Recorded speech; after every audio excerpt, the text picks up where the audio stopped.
Pastor Eduardo Almeida, vem comigo na palavra. Palavra que cura, palavra que salva, palavra que liberta. Por quê? Conhecereis a verdade e a verdade vos libertará. Palavra que levanta, palavra que edifica, palavra que reconstrói, palavra que nos dá a oportunidade de recomeçar, de reconstruir uma nova história e uma nova vida. Palavra. O verbo. E a palavra e o verbo é Jesus. E o verbo se fez carne e habitou entre nós. O Emanuel, o Deus conosco, o Deus conosco, o Deus conosco, o Deus conosco. Vamos orar. Maravilhoso Deus, eterno Pai, te agradeço por este momento, por esta oportunidade, por esta live, meu Pai. Nos dá graça, nos dá força, porque o Deus do céu nos fará prosperar.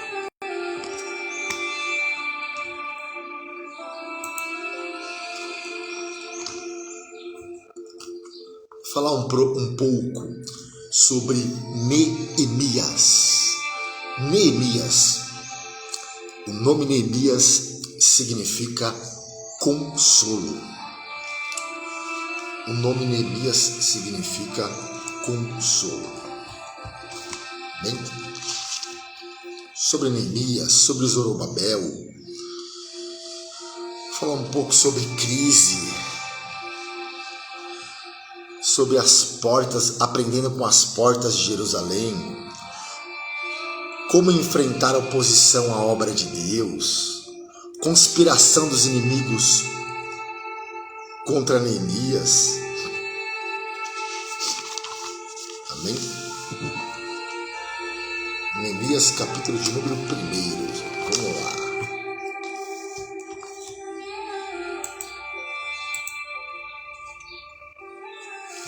Neemias. São exatamente 5h03 da manhã. A Bíblia fala: esse é o dia que o Senhor preparou para nós. E o que daria ao Senhor por todos os benefícios que Ele tem nos dado? Nós temos milhões de motivos para agradecer, para adorar, para render graças ao Cordeiro de Deus. Bem?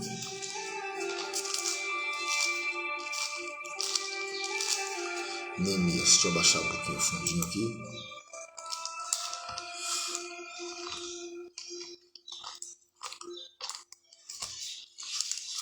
Período pós-exílico, né?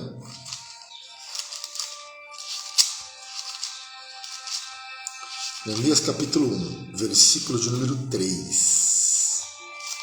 Vamos lá. Capítulo 1. Vamos lá. Vamos ler a palavra. A palavra. Neemias capítulo 1. As palavras de Neemias, filho de Acalias, e sucedeu no mês de Quisleu, no vigésimo ano, estando eu em Suzã, na fortaleza. Neemias estava ali na corte real, no palácio, que veio Anani, um de meus irmãos, ele e alguns de Judá, e perguntei-lhe pelos judeus que escaparam e restaram do cativeiro, e acerca de Jerusalém. Neemias ele pergunta, e toda pergunta gera responsabilidade. Não quer responsabilidade?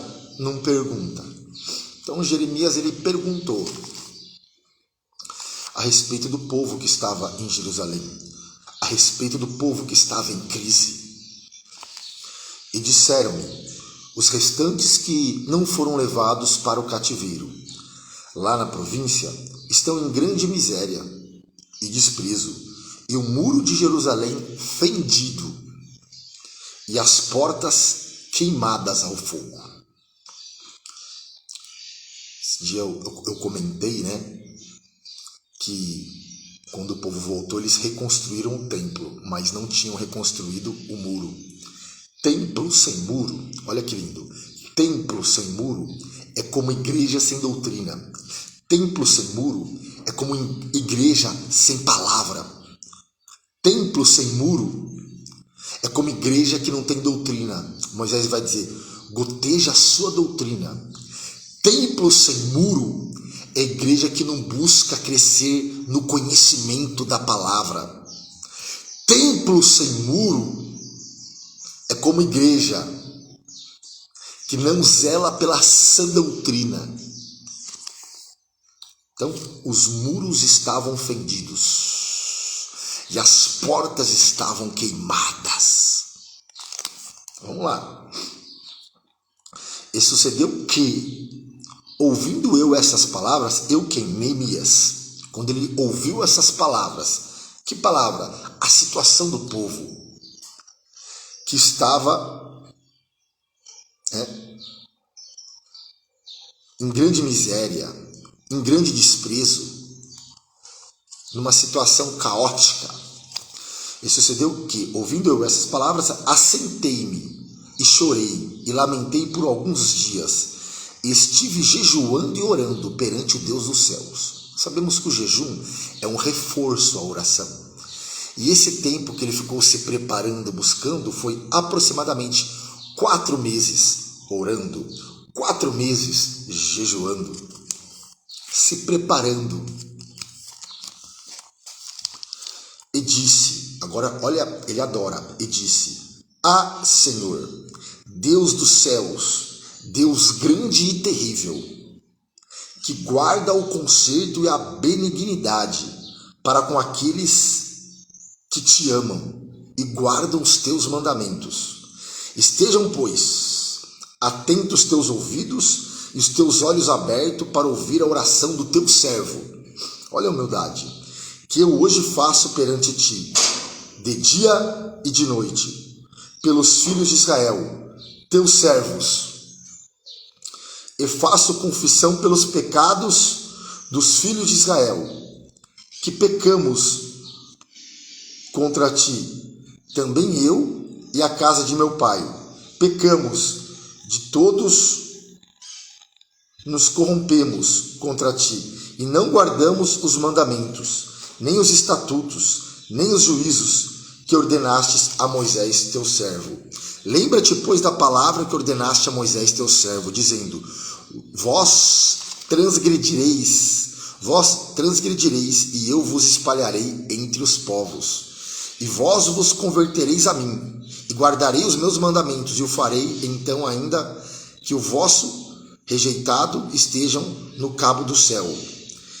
De lá os ajuntarei, e o trarei ao lugar que tenho escolhido, para ali fazer habitar o meu nome. Este ainda são teus servos, e o teu povo, que resgatastes com a tua grande força, e com a tua forte mão. Ah, Senhor, o último versículo do capítulo 1. Capítulo 1 tem 11 versículos. Ah, Senhor, estejam, pois, atentos os teus ouvidos à oração do teu servo e à oração dos teus servos que desejam temer o teu nome. E faze prosperar hoje o teu servo e dá-lhe graça perante este homem. Então era eu copeiro do rei. Neemias era copeiro do rei. Vamos lá. Então, Neemias vai falar da reconstrução dos muros de Jerusalém, liderados por Neemias. O povo ficou no cativeiro durante 70 anos. Depois, na primeira etapa, na primeira leva que eles voltaram, o templo foi reconstruído por Zorobabel, o povo foi restaurado por Esdras e os muros foram reconstruídos por Neemias. Teve um período de silêncio ali, de entre período interbíblico de 400 anos. Então, para nós entendermos aqui, só um resumo aqui. O povo, quando chegou o tempo do povo voltar, foram 3 fases. A primeira fase foi em 538. Um grande número de judeus voltaram, de pessoas de judeus voltaram em 538, liderados por Zorobabel. A segunda fase, 458, liderados por Esdras. E 445 liderados por Neemias. Então, em 3 fases. Por Zorobabel, 458, vou repetir. Por Zorobabel, 438 liderados por Zorobabel, 458 liderados por Esdras e 445 liderados por Neemias. Por Neemias. Note-se neste terceiro capítulo de Esdras também, para a gente entender essa questão do templo, né, do período pós-exílico, nós temos que ler Esdras, Ageu, né, que são livros pós-exílico. E olha aqui, note-se neste terceiro capítulo, agora nós estamos em Esdras, só uma recapitulação aqui, quando o altar é levantado, porque quando eles voltam, a primeira coisa que eles fazem é reconstruir o altar. É levantar o altar. Primeira coisa. E Jesus vai dizer, primeiro, quer dizer, amado, na nossa vida, em primeiro lugar é prioridade. Altar, prioridade. Altar significa prioridade. Então a primeira coisa, eles vão dar prioridade a Deus. Jesus disse, buscar em primeiro lugar o reino de Deus e a sua justiça. E todas estas coisas, que coisas, comer, beber e vestir, vos serão acrescentadas. Ele já deu, ele só vai acrescentar. Eu vou repetir, ele já deu, ele só vai acrescentar. Lembra que ele falou para aquela mulher, o que você tem em casa? A tua serva não tem nada, senão uma botija de azeite. E não faltou azeite, aquela mulher vendeu azeite, pagou a dívida, e Deus fala assim, vai e vive do resto, vive do milagre. Você vai viver do milagre. Eu quero profetizar, receba essa palavra profética.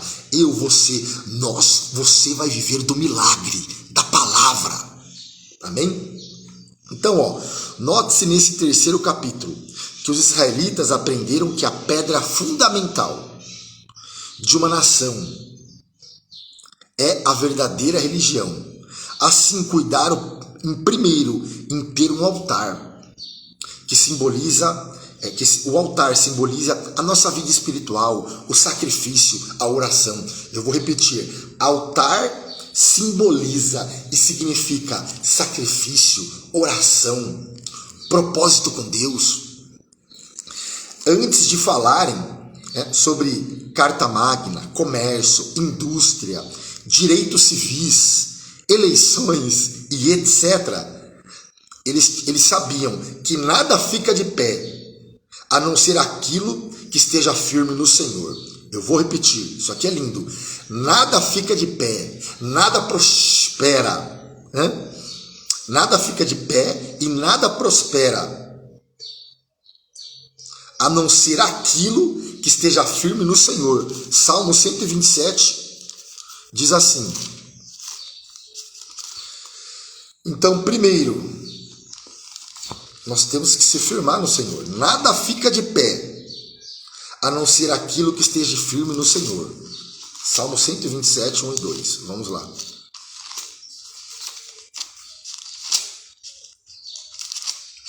Olha só.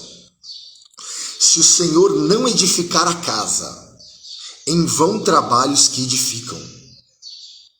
Se o Senhor não guardar a cidade, em vão vigia a sentinela. Olha esse versículo lindo. Se o Senhor não edificar a casa, em vão trabalhos que edificam. Se o Senhor não guardar a cidade, em vão vigia a sentinela. Nós precisamos da bênção de Deus na nossa casa, no nosso trabalho, na nossa vida. Nós precisamos da bênção de Deus. Então, nada fica de pé, a não ser aquilo que esteja firme no Senhor. Prioridade. Então, que Deus seja prioridade na minha, na sua e na nossa vida. Amém? Ó, só quando se busca em primeiro lugar o reino de Deus e a sua justiça é que há esperança de que a vida nacional ficará de pé em todos seus aspectos físico, morais e espirituais. Eu vou repetir. Quando se busca em primeiro lugar o reino de Deus, né, que Jesus disse, buscar em primeiro lugar o reino de Deus e a sua justiça, é que há esperança de que a vida nacional ficará de pé em todos os seus aspectos, físico, morais e espirituais. Então primeira coisa que eles vão fazer, eles vão reconstruir, levantar o altar. Quando eles voltam ali, após 70 anos de cativeiro, na primeira fase, em 538, liderados por Zorobabel, eles levantam o altar.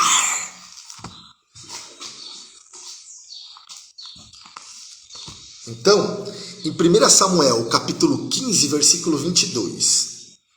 Vamos lá, vamos ler. 1 Samuel 15, 22.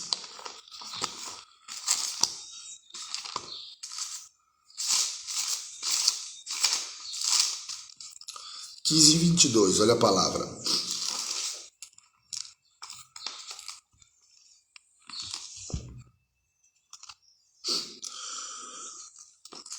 Esse capítulo aqui fala que quando Deus manda Samuel, quando Deus manda Samuel repreender Saul pela sua desobediência, né, que ele resolveu oferecer sacrifício. Olha só.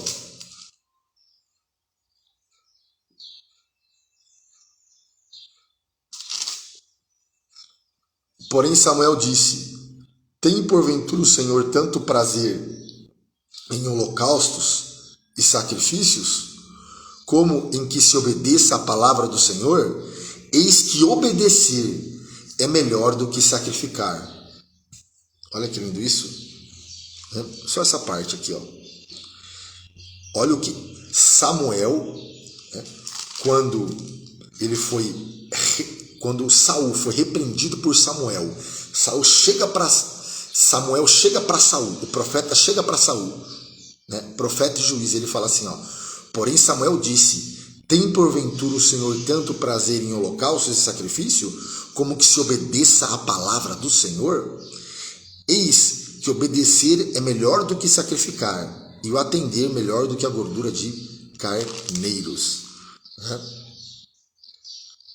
Forte esta palavra aqui, quando Saul desobedece. Olha que interessante essa passagem. Então veio a palavra do Senhor a Samuel dizendo: arrependo-me de haver posto Saul como rei. Olha só, gente. Porquanto deixou de me seguir e não executou as minhas palavras. Isso Deus falando para Samuel. Que havia se arrependido. Arrependido era no sentido de se entristeceu de haver posto Saul como rei. Então Samuel se contristou e toda a noite clamou ao Senhor. E madrugou Samuel para encontrar a Saul pela manhã, e anunciou-se a Samuel dizendo: já chegou Saul ao Carmelo. E eis que levantou para si uma coroa, então fez volta e passou e desceu a Gilgal. Veio, pois, Samuel a Saul, e Saul lhe disse: bendito seja tu, Senhor, executarei a palavra do Senhor. Então disse Samuel, olha só, então disse Samuel: que balido, que barulho, pois, é esse? Então disse Samuel: que balido, pois, de ovelhas é este nos meus ouvidos, e o mugido de vacas que ouço? E disse Saul: Amaleque as trouxeram, porque o povo perdoou ao melhor das ovelhas, e era para destruir tudo. Essa era a palavra. Ele não, ele guardou o melhor do rebanho. Olha só. Que balido, lhe disse: bendito seja tu, Senhor, executarei a palavra do Senhor. Então disse Samuel: que balido, pois, de ovelha é este nos meus ouvidos, e o mugido de vacas que ouço. Então ele estava ouvindo um balido e um mugido diferente, um barulho diferente. Então toma cuidado aí, viu? Muito movimento, muito barulho aí, ó. Às vezes tem... Deus não está em todo barulho aí, em todo movimento não. Toma cuidado. Amém? Às vezes é fogo estranho aí, viu? Que Saul percebeu e falou, mas que barulho é esse? Que balido, pois de ovelha é este nos meus ouvidos, e mugido de vacas. Então, toma cuidado com os balidos aí, com o balido das ovelhas e com o mugido das vacas. E disse Saul de Amaleque, as trouxeram, porque o povo perdoou o melhor das ovelhas e das vacas, para as oferecer ao Senhor. Perdoou o melhor das ovelhas e da vaca. Teu Deus, o resto, porém, temos destruído totalmente. Não, mas a ordem não era para guardar o melhor das ovelhas e das vacas, não. Era para destruir. Então, Saul desobedeceu aqui. Por isso que é melhor obedecer do que sacrificar. Então disse Samuel a Saul, espera-te e te declarei o que o Senhor me disse esta noite. E ele disse-lhe, fala. E disse Samuel, porventura, sendo tu pequeno aos teus olhos, não foste por cabeça das tribos de Israel? E o Senhor te ungiu rei sobre Israel. E enviou-te o Senhor a este caminho. E disse, vai e destrói totalmente a estes pecadores. Nós estamos nesse texto porque nós estamos falando sobre Neemias, e Neemias obedeceu a chamada. Só para a gente pegou esse gancho aqui.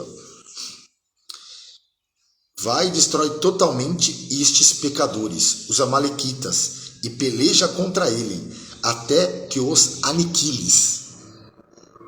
Olha aí. Porque, pois não deste ouvidos à voz do Senhor, antes voaste ao despojo e fizeste o que era mal aos olhos do Senhor. Então disse Saul a Samuel, antes dei ouvido à voz do Senhor, e caminhei no caminho pelo qual o Senhor me enviou, e trouxe Agag, rei de Amaleque, e os amalequitas, e destruí totalmente. Mas o povo tomou do despojo ovelhas e vacas, o melhor do interdito, quer dizer, do anátema, para oferecer ao Senhor teu Deus em Gilgal. Porém Samuel disse, tem porventura o Senhor tanto prazer em holocaustos e sacrifício, como em que se obedeça a palavra do Senhor? Eis que obedecer é melhor do que sacrificar, e o atender melhor é do que a gordura de carneiros, porque a rebelião, olha, a desobediência, é como pecado de feitiçaria, e porfiar é como iniquidade, idolatria, porquanto tu rejeitaste a palavra do Senhor, ele também te rejeitou a ti, para que não sejas rei. Então disse Saul a Samuel, pequei, porquanto tenho transpassado o dito do Senhor e as tuas palavras, porque temi o povo e dei ouvido à sua voz. Tem que tomar cuidado, dê ouvido para o povo, porque ele tem que filtrar, examinar tudo, retém o que é bom. Agora, pois, te rogo, perdoa-me o meu pecado e volta comigo, para que adore o Senhor. Porém Samuel disse a Saul, não tornarei contigo, porquanto rejeitaste a palavra do Senhor. Já te rejeitou o Senhor, para que não seja rei sobre Israel. E virando-se Samuel para sair, ele pegou pela borda da capa e a rasgou. Então Samuel lhe disse, o Senhor tem rasgado de ti hoje o reino de Israel. Ninguém é substituível. E o tem dado ao teu próximo, melhor do que tu. E também aquele que é a força de Israel, não mente, nem se arrepende. E também aquele que é a força de Israel, não mente e nem se arrepende, porquanto não é um homem para que se arrependa.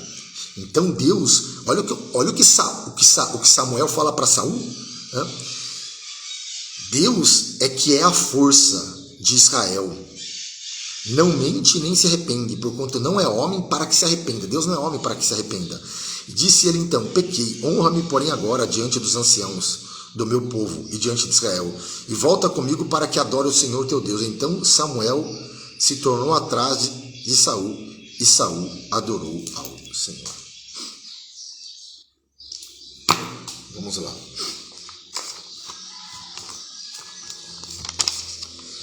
A desobediência, em Colossenses capítulo 3, versículo 6.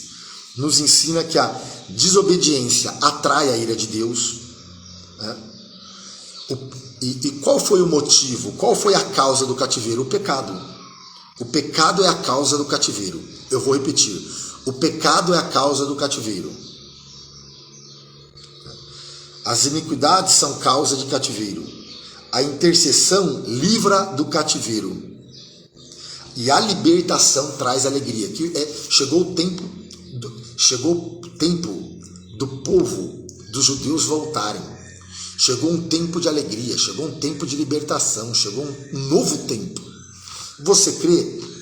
Você crê no novo tempo, numa nova história? Chegou um novo tempo, tempo de crescimento, tempo de unção, tempo de graça. Salmo 126. Vamos lá. Quando o povo volta do cativeiro, né? E a libertação traz alegria, a vitória traz alegria. Olha só. Então, o povo que chegou um momento de restauração, né? O povo foi restaurado. Olha só. Quando o Senhor trouxe do cativeiro os que voltaram a Sião, estávamos como os que sonham. Então a nossa boca se encheu de riso e a nossa língua de cânticos. Então se dizia entre as nações: grandes coisas fez o Senhor a estes. Versículo 3. Grandes coisas fez o Senhor por nós, e por isso estamos alegres. Esta é a palavra. Grandes coisas fez o Senhor por nós, por isso estamos alegres.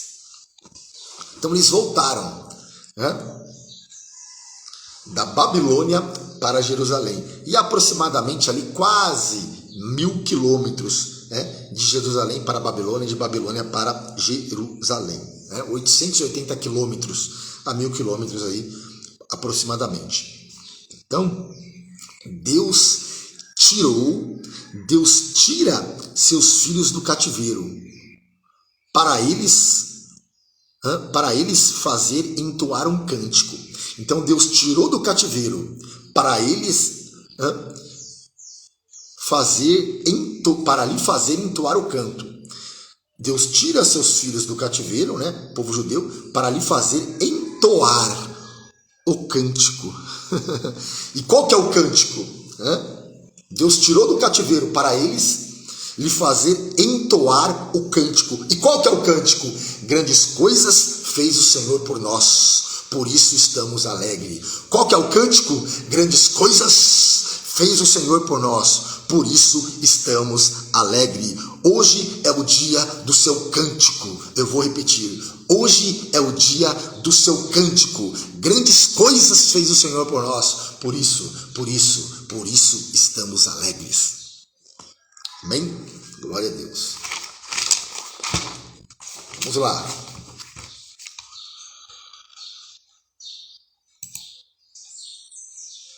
Glória a Deus.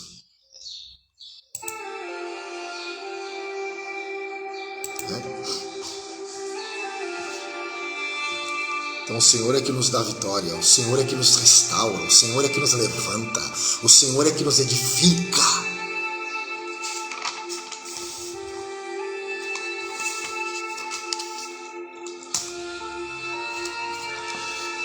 Vamos ver alguns antecedentes históricos do povo judeu. Olha que lindo isso. Digno é o Cordeiro.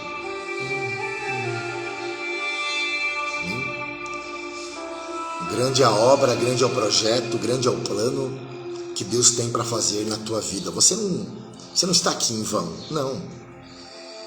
Você está aqui porque grande é o projeto e a obra de Deus na tua casa, na tua vida, na tua família, no teu esposo, na tua esposa. Receba essa palavra profética em nome de Jesus.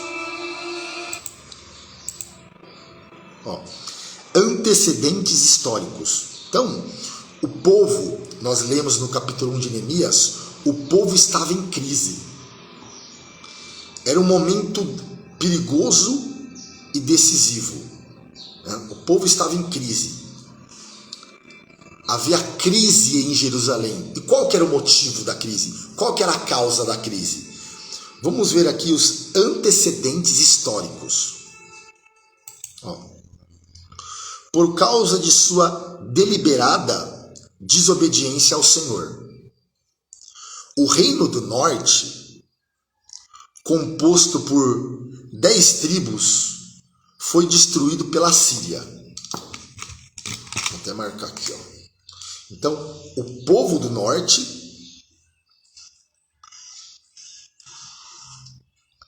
composto por 10 tribos, foi destruído pela Síria, que para humilhar ainda mais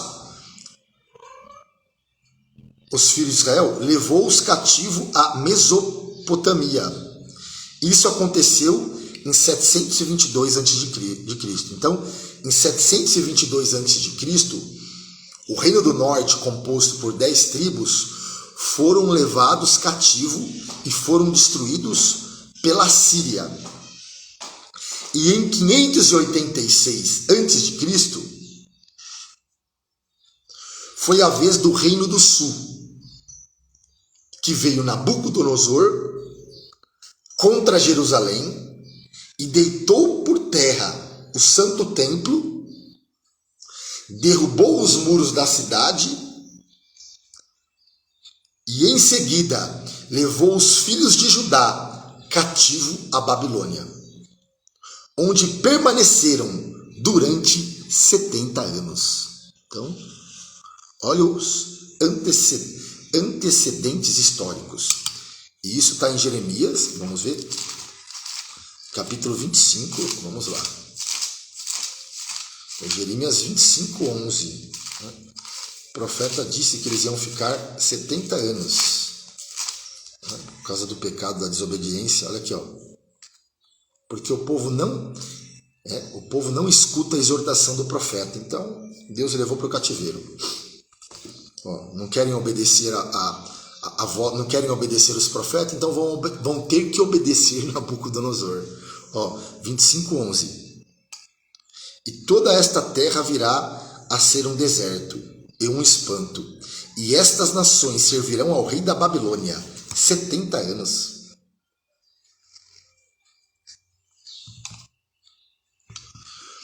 Mas Deus sempre, após 70 anos, mas Deus dá o escape. Olha que lindo isso. Deus dá o escape. Deus sempre tem um escape para aqueles que são fiéis. Deus sempre dá um escape para aqueles que buscam ao Senhor. Olha só. Com a ascensão do Império Medo-Persa, no ano 536, o rei Ciro, instigado por Deus, permite que um grupo de judeus retorne a Jerusalém, a fim de reconstruir os muros da cidade e reerguer o santo templo. Olha aí. Ciro, instigado por Deus, ele autoriza um grupo de judeus que retornem a Jerusalém a fim de reconstruir os muros da cidade e reerguer o santo templo. Isso está em Daniel 8:3. Vamos lá, vem comigo na palavra. Daniel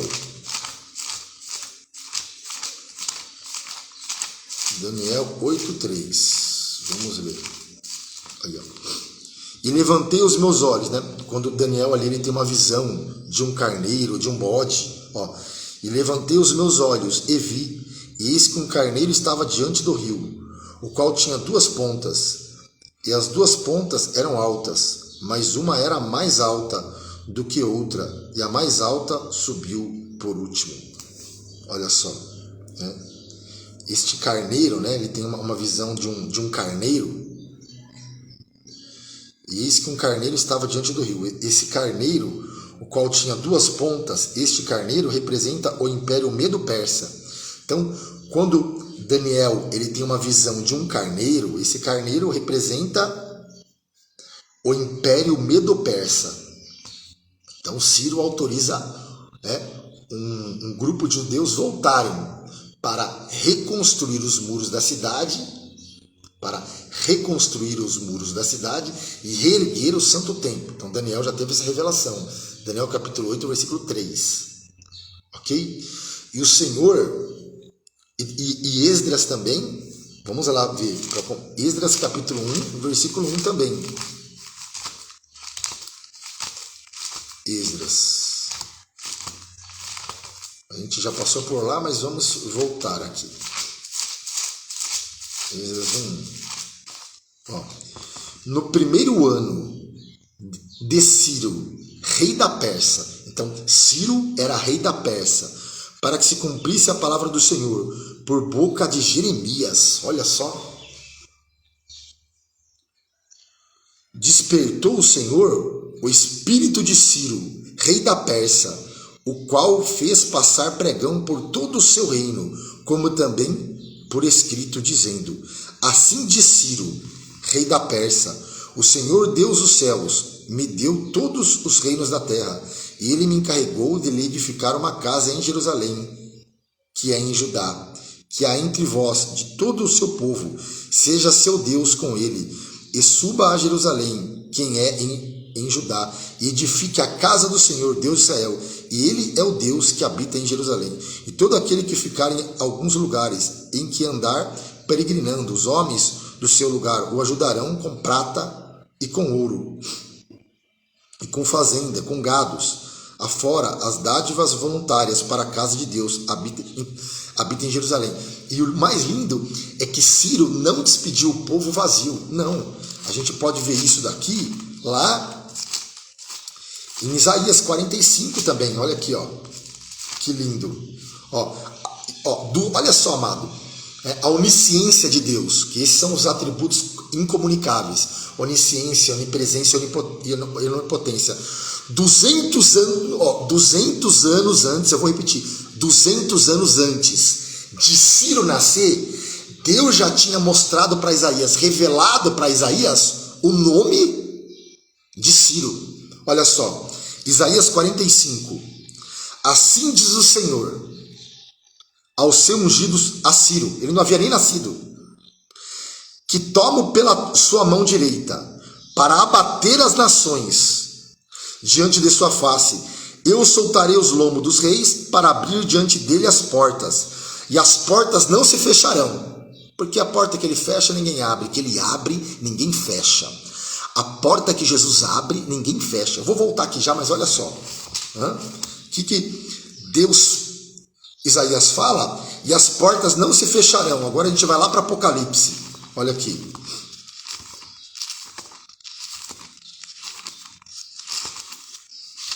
Apocalipse, capítulo de número 1, fala assim, ó.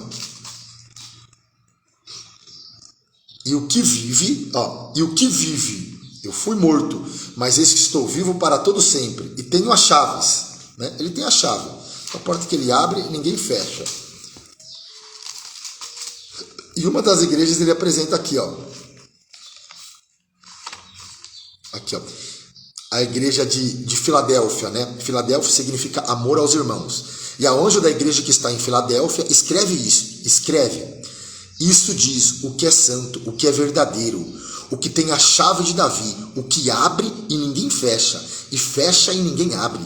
Olha só, né? A sexta carta à igreja de Filadélfia, ele se apresenta como aquele que tem a chave de Davi, que abre e ninguém fecha.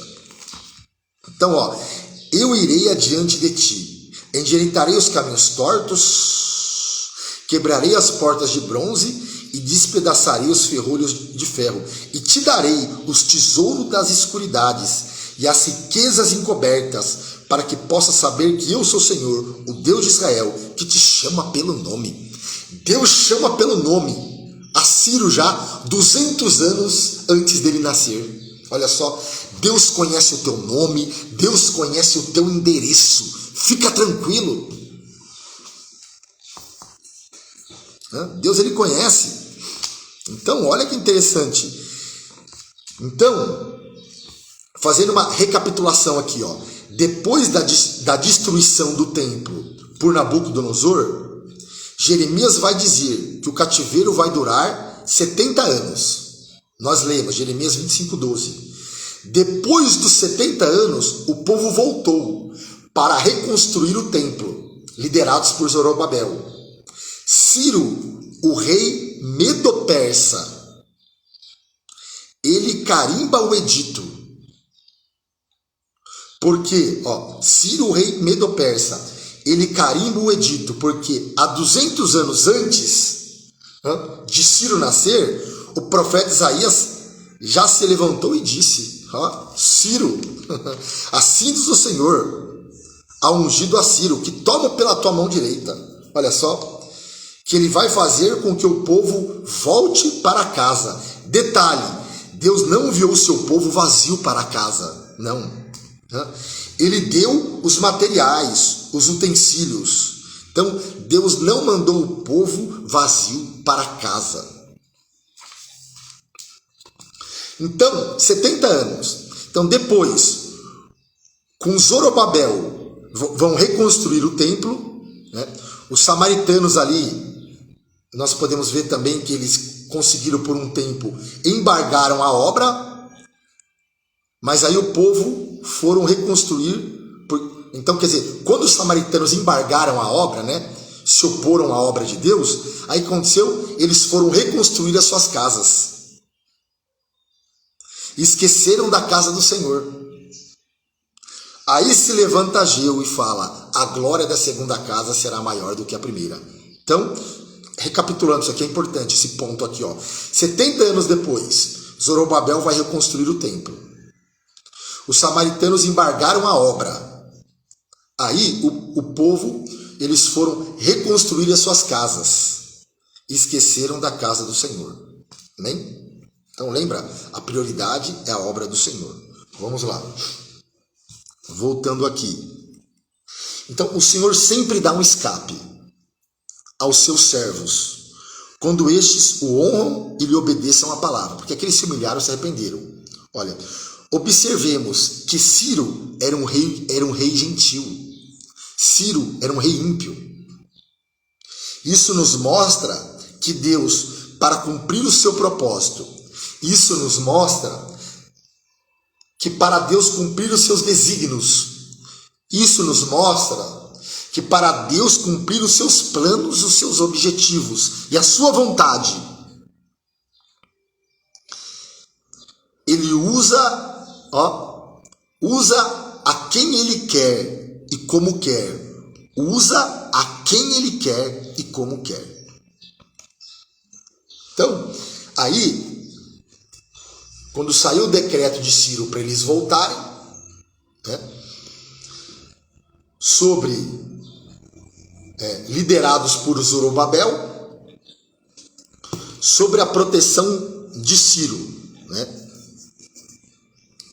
o rei ali Medo-Persa, sobre a proteção de Ciro, uma primeira leva. Então foram em 3 etapas. A primeira leva foi de 42.360 judeus, sob a liderança de Zorobabel. Retorna a Jerusalém para reconstruir a cidade e a casa de Deus. Está em 2 Crônicas 36, 22 e 23 e Jeremias 29, 10. No Êxodo, a população de Israel era, de acordo com alguns cálculos, de aproximadamente 3 milhões de pessoas quando eles saíram do Egito. Até comentei ontem, eu preguei, né, para a glória de Deus, com a graça, na nossa subsede ali, né, nosso pastor do setor de socorro, nosso pastor Ivan, né, um homem aí que é confiado em nosso ministério, pastor Ivan, e nós estivemos ali ontem ministrando, pregando a palavra. Eu até comentei sobre Êxodo capítulo 12, sobre os mistérios, os segredos do Cordeiro, ali quando o povo, né, foram 10 pragas, na última praga, na morte dos primogênitos, né, mas Deus falou o quê? Para eles pegarem o sangue do Cordeiro e aplicar, né, nas vergas das portas. Então eles tiveram que ter fé para aplicar o sangue, né, nas laterais da porta. Então, nós podemos ver, comentei, falei sobre o sangue do Cordeiro, e o Cordeiro não podia ser cozido, tinha que ser assado completamente, representa o sacrifício de Cristo que foi completo, tinha que comer com ervas amargosas. Isso significa também que após a redenção, é claro que nós vamos ter dificuldades, desafios, ervas amargosas significa os desafios, as lutas, as provações que acompanham após a nossa redenção. No mundo tereis aflições, mas tenha bom ânimo, eu venci o mundo. E o cordeiro tinha que comer a cabeça, tinha que comer a cabeça do cordeiro, que representa a mente de Cristo, nós temos que ter a mente de Cristo. Os pés representa que nós temos que andar como Cristo andou, com dignidade. E a fresura é a parte interna do cordeiro, que nós temos que ter o mesmo sentimento que houve em Cristo Jesus, Paulo vai dizer. Amém? Então eu falei um pouco sobre isso, os mistérios, os segredos do cordeiro, de Êxodo capítulo 2. Isaac perguntou para o seu pai, onde está o cordeiro? João Batista respondeu, 1,29 de João, quando viu Jesus, eis o cordeiro de Deus que tira o pecado do mundo. E João vai ver no céu, um culto no céu, e todos estão adorando o cordeiro, dizendo, digno é o cordeiro de receber honra, glória e louvor. Digno é o cordeiro do teu glória a Deus, da tua vida. Digno é o cordeiro de Deus. Amém? Então, o povo volta na primeira etapa, liderados por Zorobabel, certo? Então, olha aqui. Zorobabel começou a reconstrução pelo altar. Isso aqui é lindo. Então, amado, o avivamento primeiro começa em nós. O altar simboliza a nossa vida espiritual. Então, Zorobabel começou a reconstruir pelo altar. Está lá em Êxodo 3, 2, 3. Se este acha em ruínas, nada prospera no meio do povo de Deus. Então, se o altar se acha em ruínas, nada prospera no meio do povo de Deus. Algum tempo depois, os inimigos levantaram-se e denunciaram a reconstrução da cidade ao rei Medo-Persa, que nessa ocasião era Artaxerxes. Eles pediram-lhe que ordenassem a paralisação dos trabalhos. Que nós lemos que o povo aqui, então, ficou um tempo embargada a obra do Senhor. A obra ficou um tempo embargada. Mas com a subida de Dario ao trono, a obra foi retomada. Quer dizer, se foi retomada é porque parou. Entendeu? Com Dario,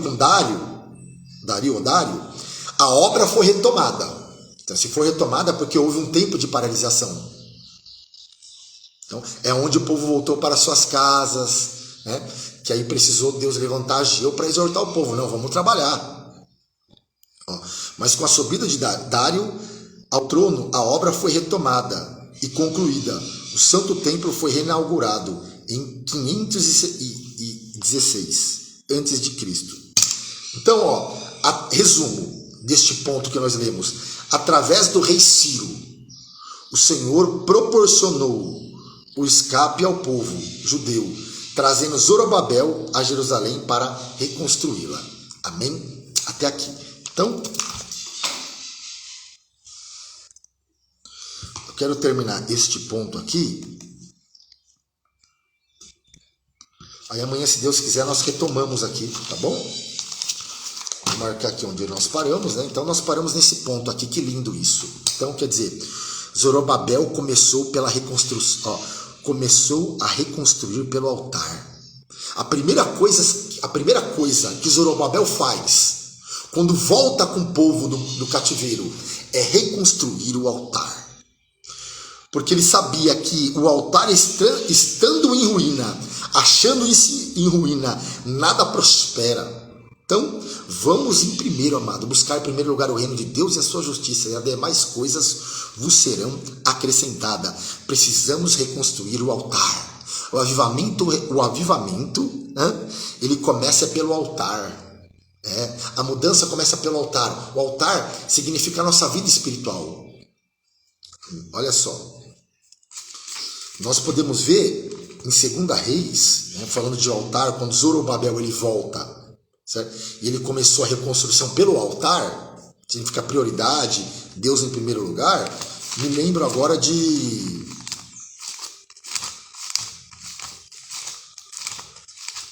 do profeta Elias. Vamos lá. Segunda Reis, para a gente concluir aqui, para mim terminar minha fala.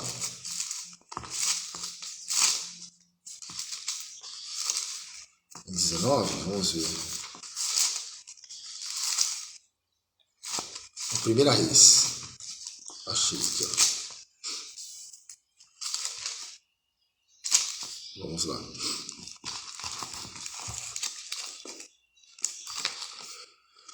Aqui nós podemos ver quando Elias apresenta-se diante de Acabe, né? Houve aquela questão, aquele desafio que ele propôs, né? Elias e os profetas de Baal. Então Elias disse a todo o povo: chegai-vos a mim. E todo o povo se chegou a ele, e reparou o altar do Senhor que estava quebrado. Então o que Elias faz primeiro? Ele reparou o altar, ele restaurou o altar do Senhor que estava quebrado. Então a primeira coisa, ele restaurou o altar. E Elias tomou 12 pedras, conforme o número das tribos dos filhos de Jacó, o qual veio a palavra do Senhor, dizendo: Israel será o teu nome. E com aquelas pedras edificou o altar em nome do Senhor. Depois fez um rego em redor do altar, segundo a largura de 2 medidas da semente. Então armou a lenha, dividiu o bezerro em pedaços e pôs sobre a lenha. E disse: enchei de água 4 cântaros e derramai sobre os holocaustos, sobre a lenha. E disse: fazei a segunda vez, e o fizeram a segunda vez. E disse ainda: fazei a terceira vez, e o fizeram a terceira vez. De maneira que a água corria ao redor do altar, e ainda até o rego encheu de água. E olha só, e sucedeu, pois, que oferecendo a oferta de manjares, o profeta Elias se achegou e disse: ó Senhor, olha a oração, Deus de Abraão, de Isaque e de Israel, manifesta hoje que tu és Deus em Israel, e que eu sou teu servo, e conforme a tua palavra fiz todas essas coisas. E respondeu-me o Senhor: responde-me, Senhor, responde-me, para que este povo conheça que tu, Senhor, és Deus, e que tu fizeste tornar o coração para trás. Então caiu o fogo do Senhor, e consumiu o holocausto, e a lenha, e as pedras, e o pó, e ainda lambeu a água que estava no rego. O que vendo todo o povo caiu sobre o seu rosto, e disse: só o Senhor é Deus, e só o Senhor é Deus. Amém? Que Deus te abençoe e te guarde. Então, primeira coisa, precisamos restaurar o altar, precisamos restaurar a nossa vida. Prioridade, quando o povo voltou, a primeira coisa foi o altar.